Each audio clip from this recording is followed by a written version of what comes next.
Alrighty, welcome back.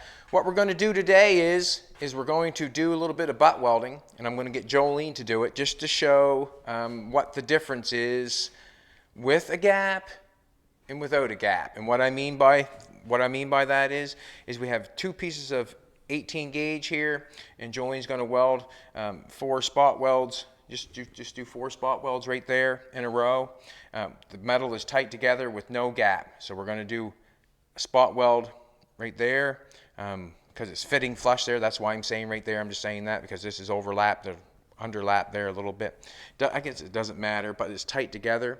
And then the next two pieces, we'll put a gap in it, and then we'll get her to do 4 spot welds on that, and then we'll do a little demonstration on it. But that's what we're going to do. We're going to get Jolene on the video today. I got to thank everybody for buying the shirts that Jolene has launched. It's going very well. We want to thank you very much. Yeah, a lot of comments yesterday on the 500 episodes. I want to thank everybody for that. We appreciate it. We appreciate it. We appreciate it. And today is just going to be a little demonstration for you and I to know about butt welding. That's basically it, because I did some butt welding yesterday, and I think it's quite important to show what I'm saying or what I'm thinking. I'm going to turn the welder on. I'm going to take the camera from Jolene. I'm going to turn the camera on Jolene. Jolene's going to get in on the action for once in a while. Yeah. And we decided that this morning. Come on, Jolene, get in on the action, man. You're always on the camera. I know. So Jolene can weld just as well as I can, so she may as well do the spotting of the welding. And we're just going to show what's going on. We're butt welding the two pieces of metal that's 18 gauge. We're butt welding it together, and we've got it tight together. And we're just going to put 4 spots of weld on it. Just butt welding it together.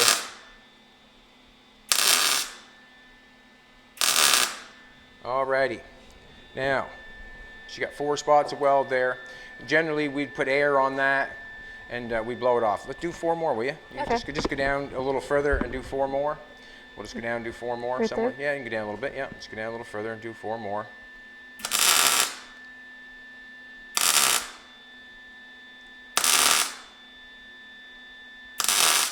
Okay, I'm gonna give her the camera, and I'm gonna set it up again for the other way I want her to do it, and then we're gonna look at something. We're gonna do something here.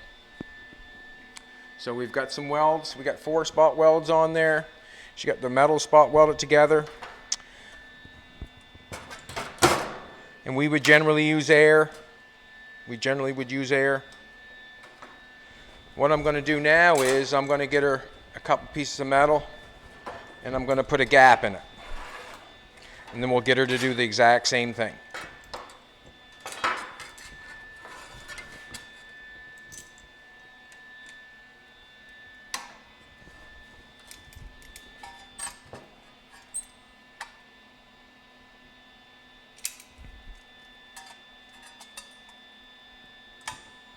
Alrighty.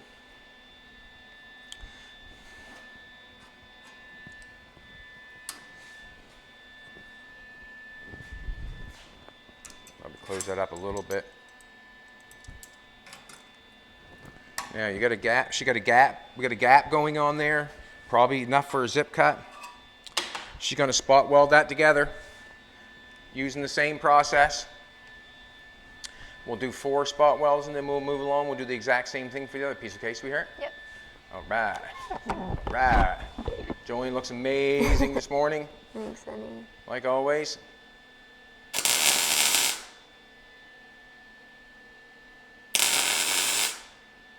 It's a hard thing to do sometimes, is to get that butt weld a gap like that.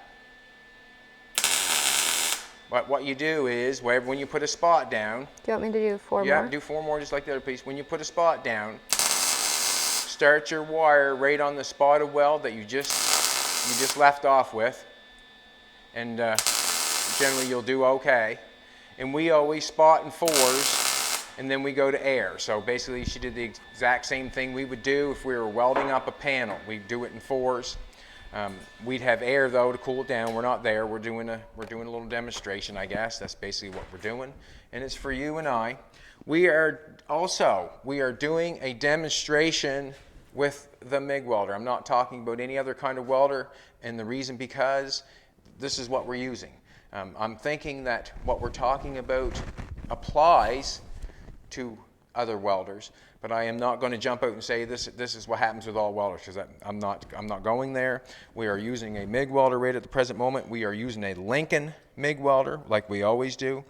Jolene's 4 tacks on there, and she got 4 tacks on here. For one thing, for starter, you can see that she got this spot welded together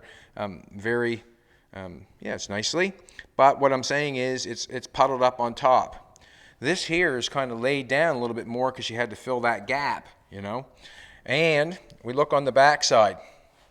You can see the back side.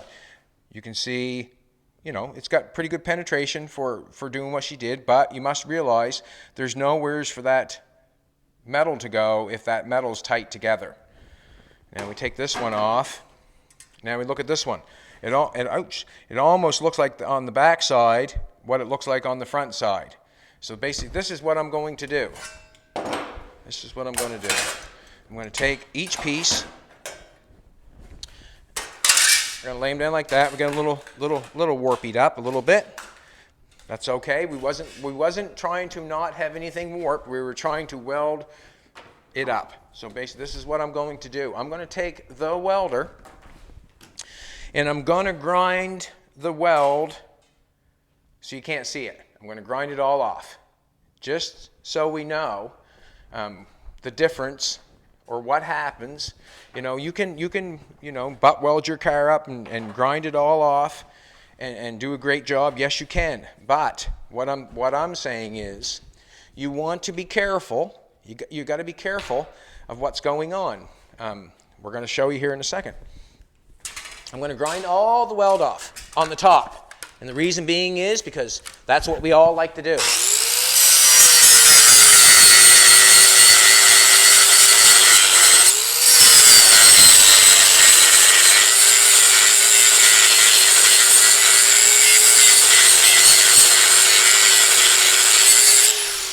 Yow! That's just a reminder that gloves are good. Now, when I ground that ground off, I still haven't got it ground off on that side all the way.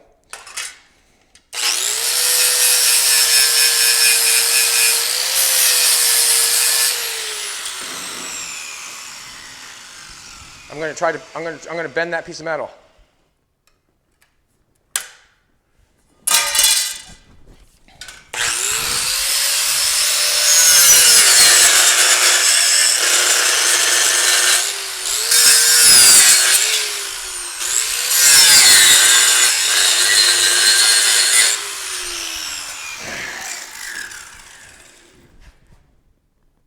That one's still got weld on the other side. And what hasn't it done? It has not broke. That broke right off.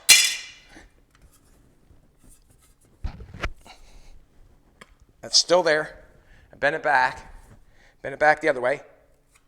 Still there.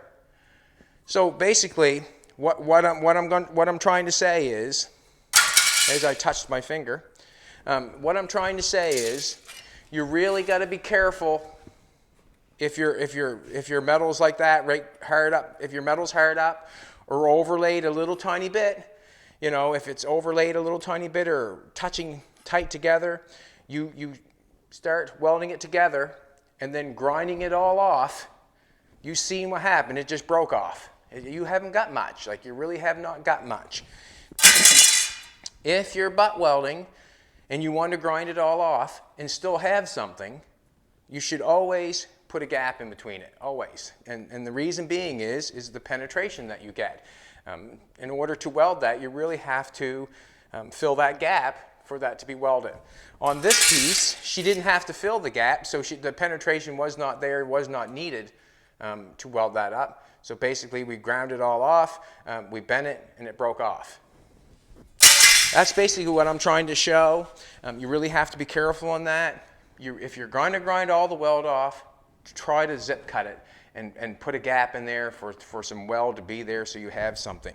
So, and from that, I'm going to show this. I've got this cover that I made yesterday, and I ground all the weld off it. And the only reason that I ground all the weld off it is because I had a gap in all of the metal. I had a gap in it. So I was able to grind it all off. Where you would not have any gap, you would not dare do that because you wouldn't have anything. If I wanted to hit something or move something, you're asking for trouble. So anything that you're building or making on suspension parts, sheet metal, anything that you're, or 45ing something, like if you're going to take it, like I said, I keep saying it, if you put your metal on there like this, and then you weld that seam going along there, and you think you want to grind it all off, you're asking for trouble. You have to pull that back a little bit and let that weld sit in the corner, in the 45 though, sit in the corner, so you have something to grind off. If you're into leaving some of the weld on, then you should be safe, you know. Basically, I've welded on a lot of panels, and I try not to grind off all the weld because I do not know if the penetration is top notch, because most times you can't see on the inside. And it's kind of, to me, I know, I realize every time I weld something on that I do not want to grind all the metal off because I might not have good enough penetration on that. And on this, I knew I had great penetration because I could see on the back side and I was allowed to grind the front side, and that's why the cover looks like a bread pan, because I ground it and I made it look like a bread pan. But anyways, that's our demonstration this morning. Thank you very much, Jolene. You did an awesome job. Thanks, honey. Awesome job. We have the console. I got the cover done for the console. I put that on there like that. And for the end of the video, we're going to put the console in. I'll probably untape the shifter and put the knob on just to see what it looks like. But basically, I've got the cover made. It fits nice. I got the angle going nice. I got this going nice. I know that it's welded together good because of the penetration that we had. Also, when I welded together, I used air, so I didn't warp anything up, so it stayed nice.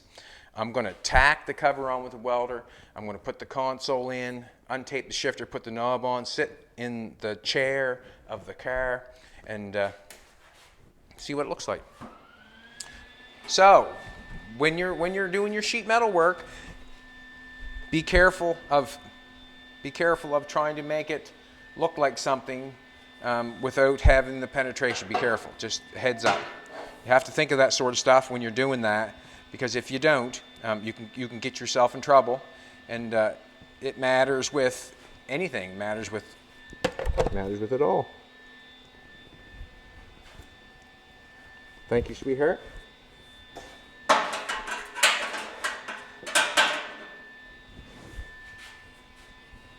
Just going to set this on. I'm going to tack it on here, so when I sit it in the car, it does not flop off. And then I'll just cut it off later. That's basically all I need. Shouldn't fall off. Well, put a spot up there just in case. Just knock that off the zip cut after, but I want to try it in the car. So the cover's on there. We're happy with that. We're happy with all this stuff. And most of the times I do not grind off all the weld because I pay attention to that sort of stuff.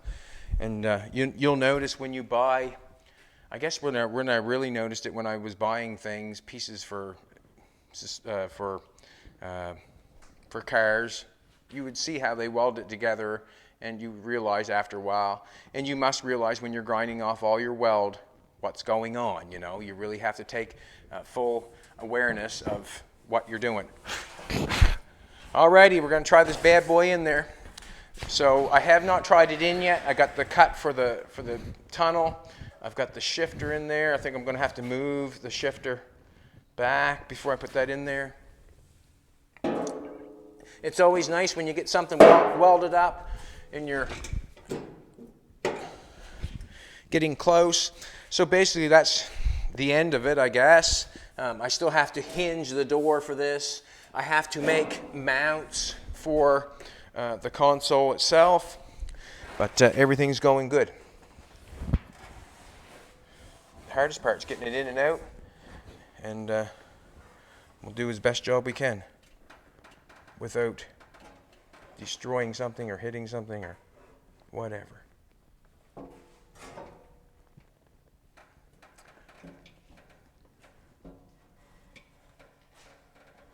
Can't see the shifter yet. There it is.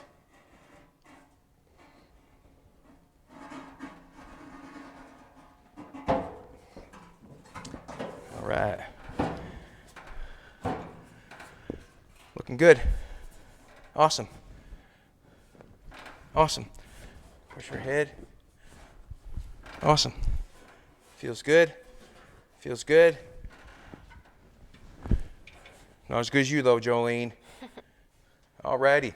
Got the shifter in there. I'm just going to take some tape off just to see what it looks like. What the hey, why not? I'll put it back on. I'll take some of it off. I'm not going to take all of it off. Just to put the ball on.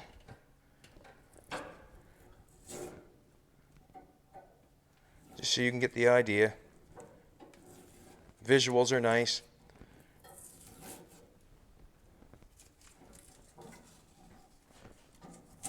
That's enough.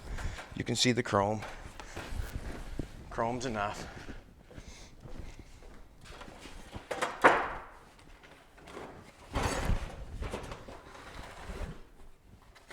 Got my ball for the shifter.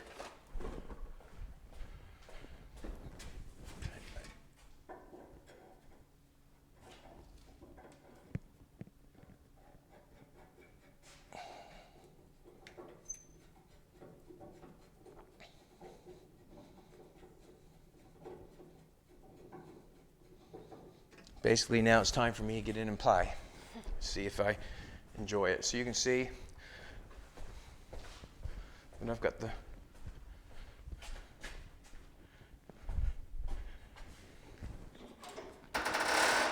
I'd light that up, sweetheart, but I don't know if it's necessary. So basically I've got my console like that, got my armrest, got my shifter, got my steering, and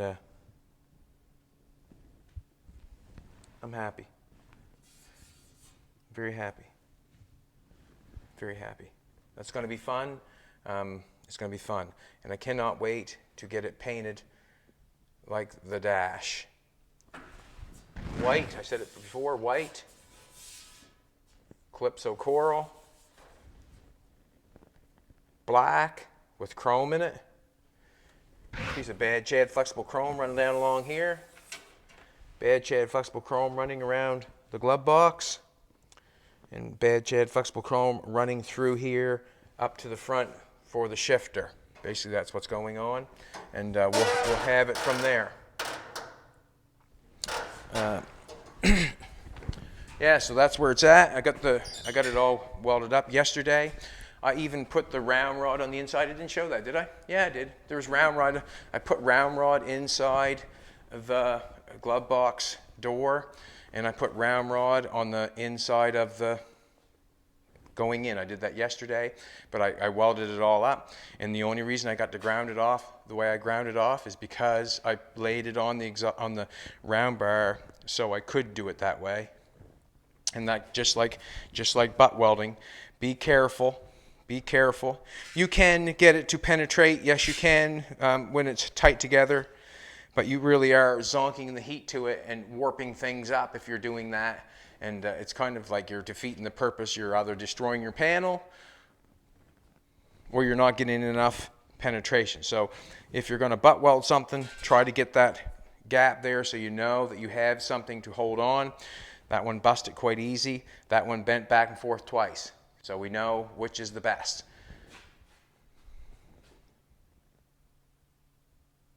Oh, did I tell you Elvis is the king?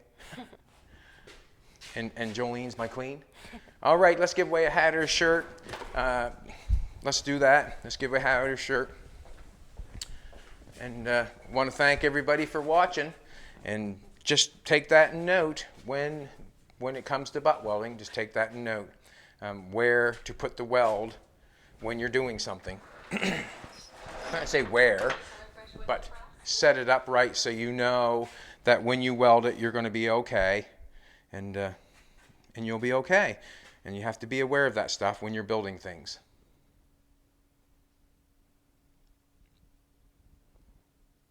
$881. 881 comments. Thank you very much, everybody. We appreciate it. And the reason we appreciate it because you've taken time. And time is worth more than money. And I always say that because, you know, if you were in the hospital, you'd want more time than you'd want money, basically. It's always nice to, when you say something, to have a little bit of proof. It really is. And when you have a little bit of proof, then it can actually mean something. You know, for me to say, make sure that you put a gap in between before you spot weld or before you butt weld. Well, now I've kind of shown why we want that gap. We want that gap for penetration.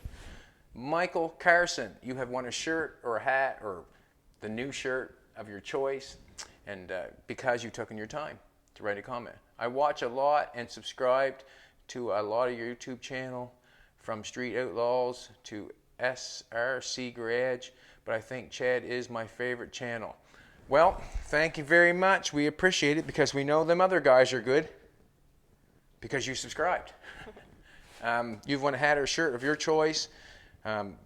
Basically, have a good one, everybody, and we will let you know when we're doing our last video and taking off and when the reruns will start. See you later.